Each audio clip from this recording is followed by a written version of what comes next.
샬롬. 오늘도 이 새벽 열어주신 하나님께 은혜로 또 감사로 나아가는 우리 모두가 되기를 소망합니다. 오늘은 열왕기하서 5번째 시간, 열왕기하 11장부터 13장까지의 이야기를 좀 한번 나눠보려고 합니다. 참 우리가 지금 열왕기하서를 보고 있지만 참 빨리 지나갑니다. 생각보다 이 역사의 시간이 솔로몬 이후로 벌써 한 120년 정도의 시간들이 막 지나가고 있습니다. 그 시간들을 우리가 살펴보면서 좀 어떤 역사가 흘러가는지 우리의 아마 이 생각들과 함께 좀 정리를 해볼 필요성이 있는데요. 이제 남쪽은 누가 왕이 됩니까? 이제 우리가 좀 살펴보면 여호사밧 왕이 시작되어서 그 이야기들이, 그 자손들의 이야기가 또 계속 연결되고 있습니다. 우리가 여호사밧을 이야기할 때 그의 별명을 지어본다면 무슨 맨? 기억납니까? 아합이 전쟁 나갑시다 그러면 예스! 그래서 우리가 여호사밧, 나쁜 사람은 아니지만 인간성은 좋아요. 하지만 이 사람이 뭐가 없냐? 예스맨이라는 말이 좋은 말 같지만 분별력 없이 아무 때나 예스를 하는 것이 문제가 되었죠. 그러다 보니 아주 큰 실수를 하나 하게 됩니다. 그게 뭐냐? 북이스라엘의 아합과 이세벨의 딸을 누구에게 보낸 거예요? 바로 여호사밧의 아들 여호람에게 보내서 결혼시키는 문제가 생기면서 그때부터 이제 남쪽 왕국의 위기가 시작됩니다. 그리고 나서 우리가 그 아들까지 한번 살펴볼까요? 바로 여호람의 아들 누가 또 왕이 됩니까? 아하시아. 우리가 어제 보았지만 이 아하시아마저도 누구와 결혼한 거예요? 북이스라엘의 왕가와 또 결혼을 시켜버리는. 그러니 이제 아마도 아달랴가 들어와서 남쪽은 더 문제였지만 이제 또 결혼이 사돈관계를 맺으니 복잡해지면서 이제 이 남유다에도 이 어두움이, 먹구름이 들어옵니다. 아니나 다를까 이제 오므리 왕조의 아하시아 왕이 죽고 나서 잘 기억하셔야 됩니다. 북쪽도 아하시아, 남쪽도 여호람, 이게 똑같은 이름이 교차적으로 반복하는데 북쪽에 아마도 오므리 왕조의 마지막 왕이 누구냐면 바로 이 여호람이라는 왕이 또 쓰게 되죠. 그리고 남쪽은 아하시 왕이 섰는데 북쪽의 여호람이 이 전쟁 가운데, 아람과의 전쟁 가운데 어떻게 됩니까?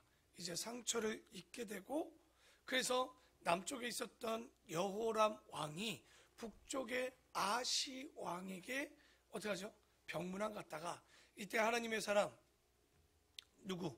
엘리사가 한 청년 선지자를 보내서 누구에게 기름 부음을 해줬습니까? 예후에게 기름을 부어줬죠. 그러자 예후가 대단한 숙청을 했습니다.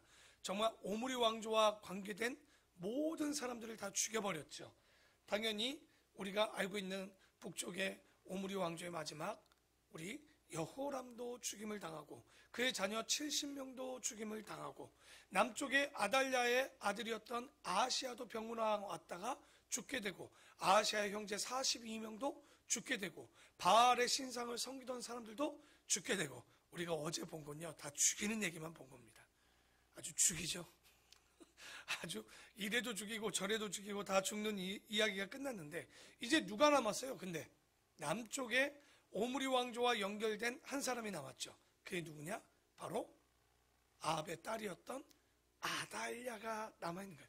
오늘 그 마지막 아달랴의 죽음에 대해서 오늘 또 살펴보려고 합니다. 그래서 이제 예후 왕조가 들었으면서 오므리 왕조의 그림자는 다 지워집니다. 근데 1절에 보니까 아하시아의 어머니 아달랴가 그의 아들이 죽은 것을 보고 일어나 왕의 자손을 모두 멸절하였으니 이 할머니가요 대단하죠. 자기의 손자들을 다 죽여버리는 거예요. 그리고 여호람의 왕의 딸 아하시아의 누이, 그러니까 헷갈리지 마셔야 됩니다. 이건 누구예요? 남유다를 얘기하고 있는 거예요. 지금 남유다의 여호람 왕이 있었죠. 근데 그 아들이 누구였어요? 아하시아였죠. 근데 아하시아 말고도 또 누가 있었던 거예요? 딸이 있었던 거죠. 그런데 이 아하시아가 북쪽에 갔다가 죽임을 당했는데 아들을 하나 낳았으니 그 이름이 누구냐? 요아스였습니다. 근데 요아스도 누가 죽이려고 지금 난립니까? 남쪽에서. 아달랴가, 이 태우가, 이 손자, 왕자라는 사람들은 다 죽여버리려고 하는 거예요. 그러니까 이때 고모가 되는 사람이 여호세바였어요. 고모부가 성전의 제사장 여호야다였습니다. 당연히 여러분 팔을 나누고 없죠. 숨겨야죠. 그래서 어떻게 하냐? 이 숨겼는데도 모르는 걸 봐서는 참 관심 없는 사람 같아. 여러분 찾아서 다 죽여야 되는 거 맞지 않습니까? 그런데 여호야다 고모부가 되었던 제사장과 여호세바 고모가 어떻게 하냐면 성전에다 몇 년간? 6년간을 숨겨놨던 거예요. 그래서 잘 숨겨놔서 이 아달랴의 피바람에서 살려놨고, 이때 남쪽에는 이제 여왕이 하나 들어선 거예요. 누굽니까? 아달랴가 여왕이 되어서 7년째 되는 해 여호야다가 이제 쿠데타를 일으키려는 거예요. 그래서 딱 언제 하냐? 여러분 성전에서 일하는 사람이 몇 반열로 나눠져 있습니까? 우리 다윗 이후로 24반열. 그러면 여러분 쿠데타를 일으킬 때 아달랴가 눈치를 채겠죠. 그러니까 어떡하냐? 여호야다가 굉장히 똑똑해요. 성전에 일하는 사람들이 바뀌는 날, 안식일 이제 바뀌는 날 보십시오. 여호야다가 사람들에게 언약을 맺고 쿠데타에 약속을 하죠. 그러면 그 성전에 지키는 사람도 지금 일하는 사람도 여호야다의 사람, 바뀌는 사람도 여호야다의 사람이니까 가장 군인들과 힘 있는 사람들을 그때 모아둔 거예요. 약속의 사람들을. 그날 이제 반역이라면 반역이겠죠. 쿠데타를 일으켜서 바로 요아스에게 기름을 부으고 반역을 일으키게 되는 겁니다. 그래서 그 내용이 이제 12절까지의 내용이고요. 13절에 보면 이제 아달랴가 호위병과 백성의 소리를 듣고, 왜? 여호와의 성전에 들어가 백성에게 이르래. 이제 쿠데타를 일으키지 않았습니까? 봄에 왕이 규례대로 단 위에 섰고, 누가? 요아스가 장관들과 나팔의 수가 왕의 곁에 모셔섰으며 온 백성이 즐거워하여 나팔을 부는지라. 당연히 아달랴가 착하게 했을 리는 없지 않습니까? 그러니까 아달랴가 옷을 찢으며 외쳐 이르되 반역이로다 반역이로다. 진짜 얘기하면 누가 반역해서 왕이 됐습니까? 그렇죠. 아주 말씀 잘하셨어요. 지가 해놓고 나서 뭘 누가 반역했다고 합니까? 그래서 이때 남쪽에는 이제 아달랴 다음으로 7살짜리 왕이 들어서게 됩니다. 그게 누구냐? 요아스죠. 요아스가 그래서 왕이 되어서 몇 년간을 왕으로 하냐? 40년간을, 굉장히 긴 시간을 왕을 하게 됩니다. 근데 사람들이 우리 아달랴를 죽이는 장면을 보십시오. 이 15절에 보면 여호야다가 어디서 죽이지 못하게 하냐면, 야, 성전에 죽이지 말고 성전 밖에서 죽이라고 합니다. 그랬더니 16절에 이에 그의 길로 열어주매 그가 왕궁에 말이 다니는 길로 가다가 거기서 비참하게 죽음을 당하게 됩니다. 그 죽음이 수치와 부끄러움의 죽음이에요. 자기의 어머니는 어떻게 됩니까? 창가에 떨어져서 이세벨은 죽고 예후의 마차에 깔려 죽고 개가 정말 살점 하나도 없이 다 뜯어먹고 두개골과 손발만 남는, 아주 이 어머니의 죽음과 그 딸의 죽음, 왜? 얼마나 악하면 이런 일이 있겠습니까? 그게 이제 11장의 이야기고요. 12장의 이야기는, 근데 이 요아스도 문제가 있는 거예요. 좋은 사람이 아니에요. 근데 우리가 12장만 봐서는 요아스가 그런 사람인지 잘 모릅니다. 실제 이거는 역대 하서와 함께 비교해 봐야 알 수 있는데, 일단은 12장에 보면 너무 통치를 못했어요. 마지막에 보면 죽임을 당하는데, 먼저 2절에 문제가 생깁니다. 요아스는 자기의 고모부 제사장 여호야다가 그를 교훈하는 모든 날 동안에는 여호와 보시기에 정직하게 행하였으되, 다만 산당들을 제거하지 아니하였으므로 백성이 여전히 산당에서 제사하며 분향하였더라. 여기서 그림자가 딱 나오죠. 뭡니까? 요아스가 자기 고모부 여호야다가 살았을 땐 괜찮았단 말이에요. 괜찮았을까요? 눈치를 봤을까요? 잘 모르겠어요.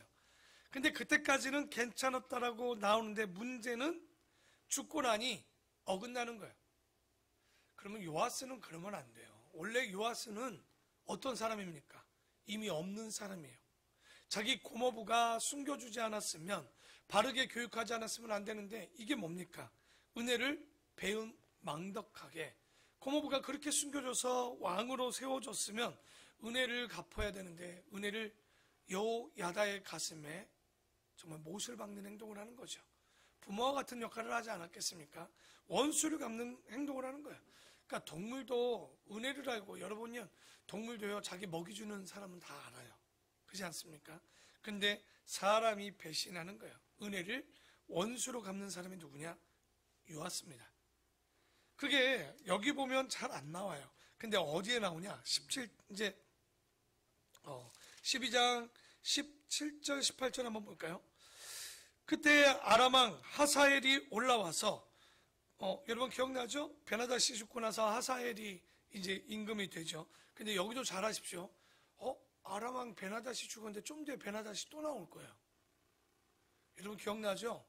우리 모세 때 이집트의 왕이 누구예요? 바로. 그 뒤에도 보면 바로. 그 뒤에도 보면 바로. 바로 봐도 바로, 뒤로 봐도 바로야. 왜 그럴까요? 그 왕을 부르는 명칭이 그렇게 될 때 바로다, 베나닷도 이제 동일한 이름의 왕들, 여기도 보면 이제 좋은 이름의 왕들이 있으면 또 그것이 반복돼서 베나닷 1세, 베나닷 2세. 여러분 여로보암이 솔로몬 다음에 갈라질 때 북왕국의 왕이죠. 좀 이따 보면 예후 왕조에도 여로보암이 또 나와요. 그 사람은 여로보암 2세. 왜 그럴까요?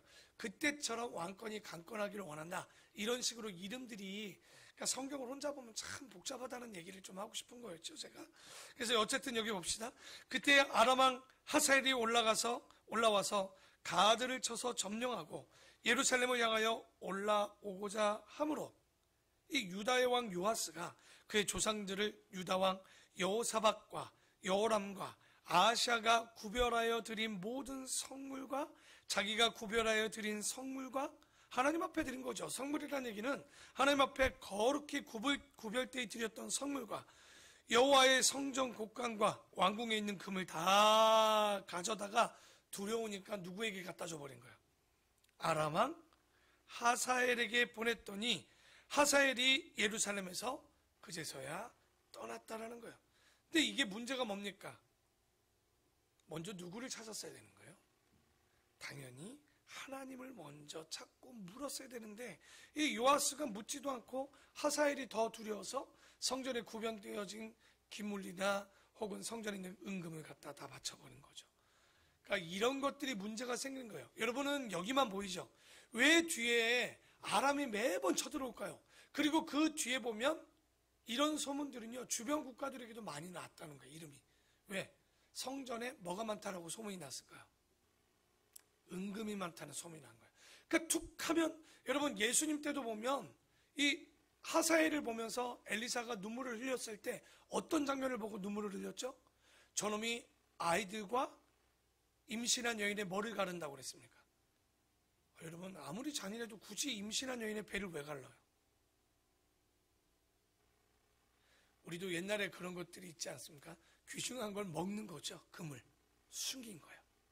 이런 일이 있으니까 이게 배가 나오면 저거 먹은 거다 생각하고 배를 갈아서 거꾸로 아이를 들어서 아이들을 토해내게 하고, 그러니까 이런 잔인한 짓을 하는 것이 아람과 뒤에 보면 이제 아수르나 이런 나라들이 소문이 나니 그럴 수밖에 없었던 거예요. 그러니까 참 이 하사엘을 보고도 이 엘리사가 눈물을 흘렸던 일들이 바로 이런 일들을 하니 두렵긴 두려웠겠죠. 근데 이런 일들을 하게 했던 것은 잘못된 소문이 나도록 하나님께 기도한 게 아니라 먼저 은금을 갖져다 바치는 이런 요아스의 행위가 문제였던 거죠. 요아스의 남은 사적과 그가 행한 모든 일은 유다왕 역대지략에 기록되지 아니하였느냐? 요아스의 신복들이 일어나 반역이 일어납니다. 신라로 내려가는 길가에 밀로궁에 그를 죽였고, 그를 쳐서 죽인 신복은 시므아스의 아들 요사갈과 소멀의 아들 여호사밧이라 하였더라. 그는 다윗성에 그의 조상들과 함께 장사되었고 그의 아들 아마샤가 그를 대신하여 왕이 되니라. 여러분 반역은 일으켰는데 자기들이 왕이 된 게 아니라 요아스의 아들 누구를, 아마샤를 왕으로 세웠다. 여러분 이런 그림을 보면 딱 그림이 나와야 돼요. 자기들이 왕권을 빼앗은 게 아니라 누가 정치를 정말 못한 거예요. 제가 반역을 했으면 제 아들을 왕으로 세워야 되는데 반역해놓고 내 아들을 왕으로 세운 게 아니라 누구? 요아스의 아들 아마샤를 왕으로 세웠다니까요. 그 얘기는 요아스가 정치를 40년간 여호야다가 죽고 난 이후 개판으로 했다는 얘기예요. 근데 여기는 이런 게 안 나와요.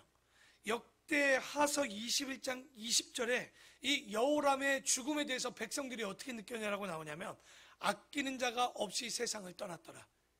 왕이 죽었는데 슬퍼하지 않아요. 눈물도 안 흘려요. 이유가 뭘까요? 못돼 먹었다는 거죠. 그러니까 여호람도요, 알고 보면 나쁜 사람은 아니지만 아달랴와 결혼해서 그 악하게 변했고, 또 그 아들들이 이렇게 보면 요아스가 또 그런 영향력을 받았는지 모르겠지만, 이제 아하시아 이후 이 이제 뭐 여호람이 우리 누굽니까? 오늘 요아스까지 흘러내리는 이런 그림들이 있었던 거죠. 그래서 여호람도 죽었을 때 슬퍼하지 않았고, 여기도 보면 지금 요아스가 죽을 때도 슬퍼하지 않았다라고 역대하서 기자는 기록하고 있습니다. 이제 13장은요, 정신 반짝 차리십시오.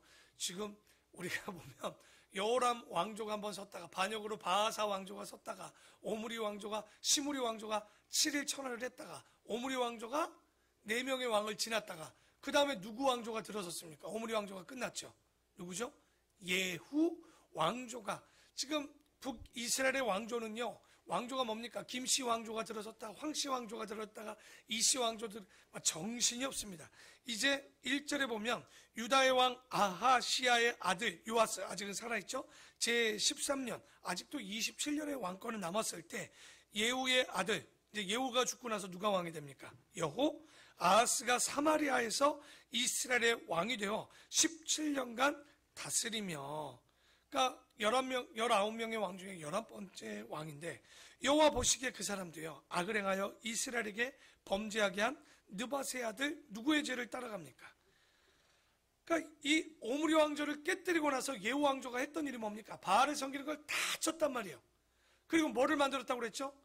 그 우상 신전을 다 회파한 이후에 거기다 변속관 만들었다고 그랬잖아요. 그렇게 잘했지만 문제는 또 뭐를 못 버린 거예요.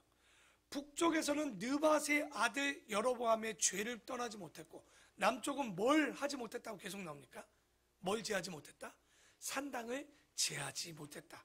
이런 이야기들이 계속 반복됩니다. 그러니까 아무리 예후 왕조가 바알 신과 이 모든 것을 심판했을지라도 뭘 배우지 못한 거예요? 율법과 계명과 진실한 의미를 깨닫지 못하면 순간은 착해질 수 있지만 오래가지는 못하는 거예요. 그러면 이렇게 정신 못 차리면, 여러분 예후를 세워서 오므리를 쳤는데 예후가 정신 못 차리면 또 누구를 또 쳐야 되는 거예요. 예후를 쳐야 되잖아요. 하나님께서 3절에 보면 여호와께서 이스라엘에게 노하사, 왜? 여로보암의 죄를 떠나지 못하니까 범죄하게 한 노하사 늘 아람왕 하사엘의 손과 그의 아들 베나닷 2세의 손에 넘기셨다는 거예요. 왜 그랬겠습니까? 2절에 근거를 줬기 때문에 그래요. 금송아지 섬기는 걸 버리지 못했던 거예요. 그러니까 징계로 그들에게 보내지만, 징계를 줘도요, 사람이 뭐 할 줄 알아야 됩니까? 매를 때리면 정신을 차려야 되는데, 매를 때리면 뭐만 좋아지면 안 돼요? 맷집만 좋아지면 안 되는데 맷집만 좋아지는 거예요, 얘들이. 그러니까 예후, 여호, 아하스, 또 여기 이름이 똑같은 왕이 또 하나 나와. 남쪽과 요하스, 똑같은 이름이 또 하나 나와. 여로보암 2세. 근데 성경은 그냥 여로보암이라고 얘기합니다. 그리고 마지막 헷갈리는 또 스가랴, 선지자도 아닌 것이 또 이게 또 이름이 또 똑같아. 하지만 예후 왕조가 가장 긴 왕조가 되죠. 5명의 왕으로 세우는데, 문제는 계속적으로 그들이 뭘 버리지 못했다? 느밧의 아들 여로보암의 금송아지를 버리지는 못한 거예요. 근데 여러분, 우리가 사단이 우리의 마음을 건드는 데 있어서 가장 잘하는 게 뭡니까? 조금만, 요것만, 한 번만, 이 정도쯤이야. 여러분, 한 번만, 나쁜 건요, 요즘 저희 아들과 제가 뭐 이렇게 말씀 외우는 게 하나 있어요. 데살로니가 전서 5장 22절. 뭘까요? 야, 제가 그냥 식교에 오라고 그랬죠. 죄 앞에 쓰면 어떻게 돼? 오잉? 그래, 5장 22절이라고 제가 머릿속에 넣어주려고 일부러 이미지를 줬어요. 주님 앞에 죄를 지키면 되면 어떻게 돼? 대전 오잉? 이렇게 외웁니다. 뭘까요?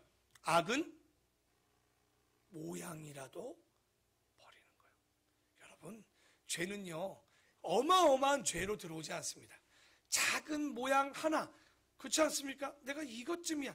안 버리고 싶죠. 금송아지를 버리지 못한 이스라엘 백성들은요, 요것쯤이야 했던, 아무리 바알 신상을 다 쳐내도 변속관으로 만들어도 느밧의 아들 여로보암의 죄, 요만한 것 하나 때문에 그들이 변하지 못하고 깨닫지 못하는 거예요. 여러분, 몸에 상처가 나잖아요. 상처가 나면 약을 바르면 됩니다. 근데 문제는 몸이 한 부분에 손가락이 썩으면 어떻게 돼요? 상처 약 100날 발라도 안 돼요. 어떻게 됩니까? 자를 수밖에 없는 거예요. 자르는 게 목적은 아니지만 썩어버리면 잘라야 되는 거예요. 그래서 악은 어떤 모양이라도 제하는 거예요. 버려야 되는 거예요. 여러분이 갖고 있는 어떤 모양의 작은 것, 이것 좀 재미로 그냥 요거는 뭐 괜찮지 않을까? 아니요. 그 작은 것이 커져서 어마어마한 죄로 들어오는 거예요. 이게 무서운 거예요, 죄라는 것이. 그래서 13장 7절에 보면 아람 왕이 여호와스의 백성, 또 쳐들어오죠. 백성을 멸절하여 타작마당에 티끌이 되게 하고, 왜 정신을 못 차리니까. 그러니까 북이스라엘에 보십시오. 마병 50명과 병거 10대와 보병 10,000명 외에는 여호와스에게 남겨두지 않고 진멸해버리는 거예요. 그 이야기는 10절에, 7절에 보면요, 이제 이스라엘 민족이 힘이 없는 민족으로 바뀝니다. 그러자 10절에 보면 유다의 왕 요아스가 제37년, 이제 왕이 3년 남았죠. 그때 여호와스의 아들 누가? 요아스가 사마리아에서 이스라엘 왕이 되어 16년간을 다스리죠. 아이고, 미치겠죠. 북쪽도 왕의 이름은 누구예요? 요아스. 남쪽의 왕의 이름도 요아스. 역사를 모르면 이런 거 혼돈스럽습니다. 이게 뭔 일이게요? 왜? 북쪽에 사마리아, 그러면 사마리아가 북이스라엘의 또 수도인 줄도 모르니 이 사람이 북쪽에 갔다가 남쪽에 갔다가 이러시면 안 되고 똑같습니다. 그러나 11절 다 같이 한번 읽어볼까요? 시작.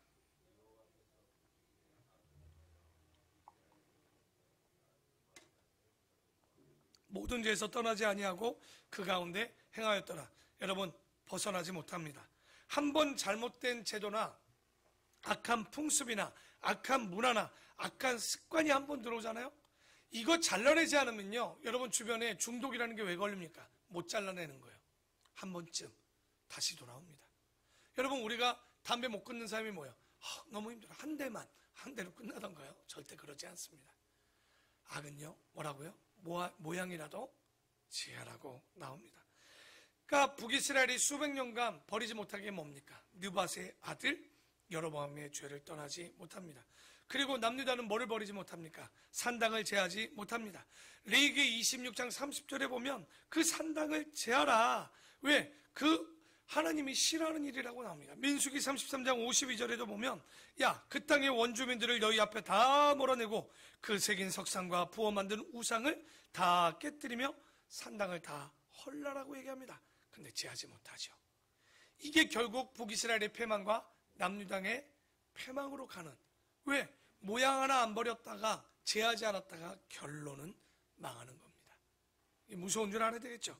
13절에 요아스가 그의 조상들과 함께 자매 이스라엘의 왕들과 함께 사마리아에 장사되고, 북이스라엘이겠죠. 이제 누가 또 왕이 됩니까? 네 번째 여로보암 2세가 이제 왕이 됩니다. 그런데 아마도 이 여로보암 2세 때가 북이스라엘의 가장 어떻게 보면 가장 많이 정치적으로나 혹은 재정적으로 가장 단단했을 때가 여로보암 2세 여왕조의 가장 단단했을 때입니다. 당연히 범죄도 많이 했겠죠.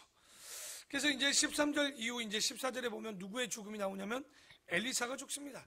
그러니까 엘리사가 죽으려고 하니까 이때의 왕이 누구였냐면 요아스였어요. 북쪽에 여호아스의 아들 요아스가 엘리사를 찾아갑니다. 하나님의 사람에게 어떻게 하냐고, 이 죽게 되니까 슬퍼할 때 엘리사가 요아스에게 얘기하죠. 동편 창문을 여시오. 화살을 쏘시오.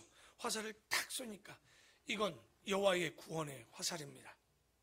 그러면서 이제 두 번째 다시 합니다. 왕이시여, 화살을 들어 바닥에 3개 치십시오. 그랬더니 어떻게 합니까? 땅을 치소서 하니 우리 같으면 3-4번이야. 근데 이때 요아스가 실수한 게 있어. 모르면 물어봐야지. 저 같으면 물어봤을까요? 몇 번 칠까요? 차라리 이랬으면 되는데 3번 딱 쳤더니 엘리사가 하는 얘기가 뭡니까? 당신이 5번, 6번을 쳤으면 아람이 완전히 당신의 나라를 치지 못하도록 그들이 망했을 텐데 3번을 쳤기 때문에 이제 아람을 완전히 이길 수 없습니다 라고 이야기를 합니다. 아니나 다를까 22절 위에 보면 아람이 쳐들어왔을 때 몇 번을 승리하지만 이제 그 뒤에 보면 완전히 이기지 못하고 그들에게 또 조공을 바치는 신세로 바뀌게 됩니다. 그래서 우리가 이 13장까지 보면요, 어떤 내용입니까? 남쪽이나 북쪽은 되는 얘기예요, 안 되는 얘기예요? 안 되고 안 되는 이야기가 계속됩니다. 하나님이 너무 답답해요. 짜증이 나 죽겠는 것 같아요. 그러니 첫 해외 선교사 한 분을 세웁니다. 누굽니까? 요나죠. 왜? 요나에게 다메섹으로 가라고 합니다. 왜? 북쪽도 말을 안 듣죠. 남쪽도 말을 안 듣죠. 정말 안 되는 건가? 그래서 요나를 부릅니다. 요나야, 예, 너 말이야. 그 되지도 않는 이스라엘, 야, 내버려두고 어디로 가보라고 합니까? 니느웨로, 다메섹이 아니라 제가 다메섹이라고 그랬죠. 니느웨로 가라고 이야기합니다. 그 뒤에다 그래서 여러분 성경에 뭐라고 써져 있어요? 요나서로 가라고 마지막에 돼 있죠. 그래서 우리가 다음 주에는 요나서를 보도록 하겠습니다. 그래서 요거만 잠깐 한 1, 2분간만 정리를 하면 엘리야를 통해서 기적을 받고 엘리사를 통해서 많은 이적을 보았지만 사람들이요, 이적을 봤다고 변하냐? 변하지 않습니다. 놀라기만 하죠. 그리고 더 신비한 걸 찾기만 합니다. 그래서 지금도 사람들이 이적과 기적만 표하면 신비주의에 빠지게 되는 거예요. 그렇다면 사람은 언제 변할까요? 잘 보면 사람은요, 하나님의 깊은 은혜가 있어야 돼요. 한없는 그 은혜 앞에서 사람이 변합니다. 그리고 사람은 언제 변할까요?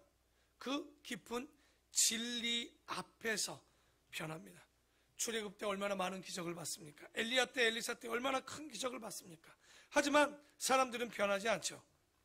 그래서 하나님은요, 기적과 이적이 아니라 끝까지 말로 합니다. 그게 말씀이에요. 여러분, 하나님을 어떻게 만나야 된다고 얘기합니까? 인격적으로 만나는 얘기 많이 듣죠? 그 인격적은 다른 얘기가 아니에요. 말씀하시는 그 하나님의 말을 성경을 통해서 깨달아야 되고 자연 계시를 통해서 깨달을 수 있는 것이 인격적인 하나님과의 만남입니다. 바로 진리 앞에서 사람이 변하는 거예요. 그리고 어디 앞에서 변합니까? 하나님의 큰 사랑, 죽을 수밖에 없는 나를 구원하셨구나라고 깨닫는 그 하나님의 사랑 앞에서 변할 수밖에 없는. 그리고 마지막 어디 앞에서 변합니까? 죽음 앞에서. 근데 이건 복불복이야. 죽음 앞에서 변하지 못하면 죽는 거예요. 여기까지 가서 변하겠다, 이거 위험한 거죠. 그래서 우리가 이 이적을 요하는 것이 아니라 하나님의 은혜, 하나님의 진리, 하나님의 사랑, 그리고 죽음 앞에서 하나님을 찾는 그런 믿음을 갖는 여러분이 되기를 소망합니다. 그래서 우리가 말씀을 볼 때마다 이스라엘 백성들을 보십시오. 변하지 않습니다. 남유다의 왕들도 변하지 않습니다. 오히려 그들이 난장판이 되는 꼴들을 보게 되는데, 우리가 이 이후에 요나서를 통해서 왜 하나님께서 요나를 통해서 니느웨를 보낼 수밖에 없었는지, 그리고 니느웨 이후에 다시 왜 하나님께서 이스라엘에게 선지자를 보냈는지 잘 보면 깨닫지 않는 자들에게 안 되니 한번 니느웨로 보내본 거죠. 되지요. 되니까 다시 북이스라엘과 남유다의 선지자들을 보내는 장면들을 우리가 다음 주에 보게 될 것 같습니다. 기도하겠습니다.